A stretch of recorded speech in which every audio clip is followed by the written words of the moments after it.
जो आप जॉब करते हो उस जॉब तक आप कैसे पहुंचे, कैसे आपने तैयारी करी, तो वो आज ये आपको सारी चीजें बताएंगे। 5 महीने करीब काम किया और उसकी शिफ्टिंग से परेशान होकर मैंने उसको छोड़ दिया। अब एक कॉलेज का इंटरव्यू आया जो कि द्रोणाचार्य कॉलेज ऑफ इंजीनियरिंग है। ये सीजीएल 2016 के अंदर में भी मेरे मात्र 1.25 नंबर से 1.25 नंबर से मेरा मेंस अटक गया। 2016 का मैंने दिया था और वो मेरा क्लियर हो गया, बट उस टाइम पे एक बेवकूफ़ी हो गई मेरे से।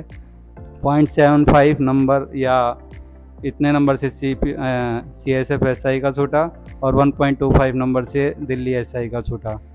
Hello friends, welcome back to our YouTube channel. तो सबका क्वेश्चन आ रहे हैं, लाइव आ रहे हैं तो भी आ रहे हैं, इंस्टाग्राम पे भी बहुत सारे लोगों के आ रहे हैं कि आप अपनी लाइफ जर्नी प्लीज़ बताइए। तो जैसे कि एंगेजमेंट के बाद वाली जर्नी हमने बता दी थी, अब क्वेश्चन ये आ रहे हैं कि जो आप जॉब करते हो उस जॉब तक आप कैसे पहुंचे, कैसे आपने तैयारी करी, तो वो आज ये आपको सारी चीज़ें बताएंगे। तो सबसे पहले स्टार्ट करते हैं ग्रेजुएशन के बाद से। ग्रेजुएशन के बाद से इन्होंने क्या क्या करा। तो ग्रेजुएट करने के बाद मैं सबसे पहले गया गुरुग्राम में, अपना एक कोर्स करना था। मैंने बीटेक किया हुआ है, तो मैं एक कोर्स करने के लिए गया नेटवर्किंग का, जो कि आईटी वाले जानते होंगे कि नेटवर्किंग क्या होता है। तो उसका कोर्स करने के लिए गया। वहीं पे मुझे एक जॉब मिली थी जो कि बीपीओ की होती है, आप लोग जिसे कॉल सेंटर का नाम देते हैं। तो बीपीओ की जॉब लगी थी मेरी फर्स्ट टाइम। उसके अंदर मैंने 4 या 5 महीने करीब काम किया और उसकी शिफ्टिंग से परेशान होकर मैंने उसको छोड़ दिया। अभी आप लोग बोलोगे अभी शिफ्टिंग में प्रॉब्लम नहीं हो रही, बट उस टाइम पे वो मतलब ऐसा था कि पूरी रात रात भर एक एक महीना जगाते थे। तो इस कारण से मुझे वो जॉब अच्छी नहीं लगी, तो इस कारण से मैंने वो जॉब 5 महीने और कुछ दिन करके मैंने वो जॉब छोड़ दी। पेमेंट मुझे सिर्फ ओनली 3 महीने की मिली, 2 महीने की उन्होंने, मतलब मैं छोड़ के आ गया तो मेरे को पेमेंट आई ही नहीं। उसके बाद फिर मैं घर वापस आ गया। उसके बाद फिर मैंने तैयारी की और उसी तैयारी के दौरान ही, मतलब ये 2012 की बात है, 2012 में मैं गया था वहाँ पे। 5 महीने जॉब करने के बाद मैं वापस आ गया। फिर मैं तैयारी कर रहा था गवर्नमेंट की। उसी दौरान मतलब एक कॉलेज का इंटरव्यू आया जो कि द्रोणाचार्य कॉलेज ऑफ इंजीनियरिंग है। ये गुरुग्राम के अंदर में ही है। गुड़गांव से थोड़ा बाहर पड़ता है, मतलब डिस्ट्रिक्ट गुड़गांव है, बाकी ये पड़ेगा फर्रुख नगर, जो हरियाणा के होंगे वो उनको पता होगा ये कहाँ पड़ता है। तो उसका इंटरव्यू आया, तो वो इंटरव्यू देने के बाद मैं वहाँ पे मेरे को सिलेक्ट कर लिया गया। तो वहाँ पे फिर मैंने लगभग 3 साल और मतलब 3.5 साल के करीब मैंने जॉब किया, 2012 से लेके 2015 दिसंबर तक। तो द्रोणाचार्य कॉलेज के अंदर भी मैं अपनी तैयारी रेगुलर कर रहा था, जो गवर्नमेंट जॉब की तैयारी होती है। उसमें बेसिकली हमें यही था कि संडे ऑफ मिलता था, तो उसके अंदर हम लोग अपनी तैयारी करते थे। फर्रुख नगर में मैं रहता था। उसी दौरान फिर किसी ने बताया कि मतलब उस टाइम पे मैं बैंकिंग की भी तैयारी कर रहा था और सीजीएल की तैयारी कर रहा था, एसएससी और बैंकिंग दोनों की इकट्ठी तैयारी कर रहा था। उस दौरान मैंने 3-4 एग्ज़ाम भी दिए हैं, जैसे IBPS PO का, SBI PO का। तो प्री सभी का क्लियर हो जाता था मेरा, इतनी तैयारी रहती थी। बट मेंस में फिर यही दिक्कत आती है कि एसएससी का पैटर्न और जो बैंकिंग का पैटर्न है वो दोनों का बहुत डिफरेंट रहता था उस टाइम पे। और क्या बोलते हैं कि दिक्कत होती थी मेंस के अंदर, क्योंकि पार्टिकुलरली रीजनिंग हो गया या फिर अपना जीएस हो गया, वो मैं इसकी एसएससी की और जो बैंकिंग की है वो बहुत डिफरेंट रहती थी। तो इस वजह से मेरा मेंस उसका क्लियर कभी हो ही नहीं पाया। SBI PO का भी दिया, IBPS का मैंने मतलब क्लरिकल लेवल का क्लियर किया था, बट उस टाइम पे कट ऑफ ऐसा रहता था कि आप सारे बैंक भर दो, अगर आपका कट ऑफ में नंबर आ रहा है तो आपको सिलेक्शन कर लिया जाएगा। उसमें भी एक बैंक मिला, बट मैं उसमें ज्वाइन नहीं किया क्योंकि वो मतलब बहुत ही कम सैलरी पैकेज वाला था। उससे बेटर मुझे अपना प्राइवेट जॉब भी लग रहा था। उसके बाद 2015 में कॉलेज छोड़ने के बाद मैं अपना घर वापस आ गया और फिर मैंने स्ट्रिक्टली अपना मतलब कि फोकस किया गवर्नमेंट जॉब्स के ऊपर, पर्टिकुलरली ऑन एसएससी। उस टाइम पे बैंकिंग मैंने छोड़ दिया कि बैंकिंग की तैयारी मैं नहीं करूँगा, मैं एसएससी की तरफ ही जाऊँगा। तो 6 महीने करीब करीब मैं डेली अपना सुबह उठता। तो वो 6 महीने मेरा ये मान के चलिए कि मैं छोड़ के आया, तो उसके बाद मेरी मम्मी का एक्सीडेंट भी हुआ था। तो 2-3 महीने उनके टाइम में निकल गए। उस टाइम पे एसएससी 2015 जो सीजीएल था उसका मेंस होना था मेरा। तो उसी दौरान मम्मी को चोट लगी, तो वो तैयारी जो मेरी बहुत अच्छी थी वो बीच में कहीं ना कहीं रुक गई, और उस कारण से CGL 2015 के अंदर मैं मात्र 4 नंबर से मैं रहा था कोई भी पोस्ट के लिए।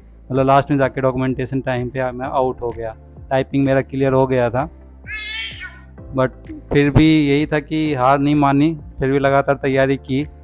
और CGL 2016 के अंदर में भी मेरे मात्र 1.25 नंबर से 1.25 नंबर से मेरा मेंस अटक गया। उसके बाद दिल ऐसा टूटा कि भाई नहीं, CGL हर बार बढ़ता जाता है, क्योंकि जितने नंबर हम लोग बढ़ाते जा रहे हैं उतना ही कट ऑफ बढ़ता जा रहा है, तो बहुत मुश्किल हो गया था उस टाइम के ऊपर वो क्रैक कर पाना। फिर साथ में मम्मी जी बताती हैं कि इनको ऊपर वाला रूम दे दिया था, सिर्फ उसमें एक गद्दा था, मोबाइल लैपटॉप कुछ नहीं, सब कुछ। मोबाइल मैंने बिल्कुल छोड़ दिया था। जो लोग बोलते हैं कि मतलब हम लोग सोशल मीडिया पे भी आ रहे हैं, तैयारी भी कर रहे हैं, देखिए आपको अगर तैयारी करनी है, मेरी बात माने तो आप फुली फोकस होकर उस चीज़ के लिए तैयारी कीजिए। फुली फोकस होकर करोगे तो देखो कुछ न कुछ तो अचीवमेंट आपको मिलेगा। तो बोलती थी, खाना भी बोलते रहते थे, खाना खा ले, खाना खाने का टाइम हो गया, नहा ले, कुछ नहीं सुनता था, बस अपने रूम में बंद रहता था। और उसके बाद इन्होंने फिर SSC CPO का दिया। SSC CPO 2016 का मैंने दिया था, और वो मेरा क्लियर हो गया। बट उस टाइम पे एक बेवकूफ़ी हो गई मेरे से। जो पोस्ट प्रेफरेंस भरवाते हैं उसमें मुझे लगा कि नंबर के हिसाब से देंगे, तो उसमें मैंने लगातार, अगर जो लोग CPO देते हैं या CGL देते हैं उनको पता होगा, तो पोस्ट प्रेफरेंस जो पहले भरते हैं वही मिलता है। उसमें मेरे नंबर अच्छे आए थे 2016 CPO में, तो उसमें मैंने लगातार भर दिया, ABCDEFG पोस्ट तक होता था, तो वो सारे भर दिए। तो दिल्ली की कट ऑफ मैं क्लियर नहीं कर पाया था, बट मेरे नंबर थे, मतलब 248 नंबर थे उसके अंदर, 248 नंबर थे, और 234 के आसपास में शायद SSC ये इसकी CISF SI की कट ऑफ गई थी। बट मेरा मतलब वो जो कदम था प्रेफरेंस भरने का, उसकी वजह से मुझे बी पोस्ट मिली, मतलब बी का कोड होता था BSF, तो मुझे BSF में सिलेक्शन मिल गया। तो मैं BSF में गया भी, BSF SI में मैं गया ट्रेनिंग करने के लिए।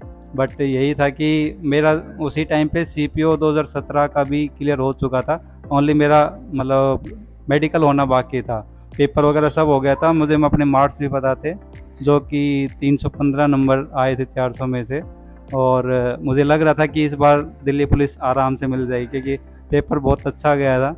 बट बाद में पता चला कि सभी बंदों के इतने अच्छे नंबर आ रखे हैं, तो उसमें भी 0.75 नंबर या इतने नंबर से CISF SI का छूटा, और 1.25 नंबर से दिल्ली SI का छूटा। और तीसरा प्रेफरेंस फिर मेरा यही था कि जाना CISF में ही है या फिर दिल्ली पुलिस में है, तो उसके बाद फिर तीसरा प्रेफरेंस जो था वही मिला मेरे को, CISF ASI का।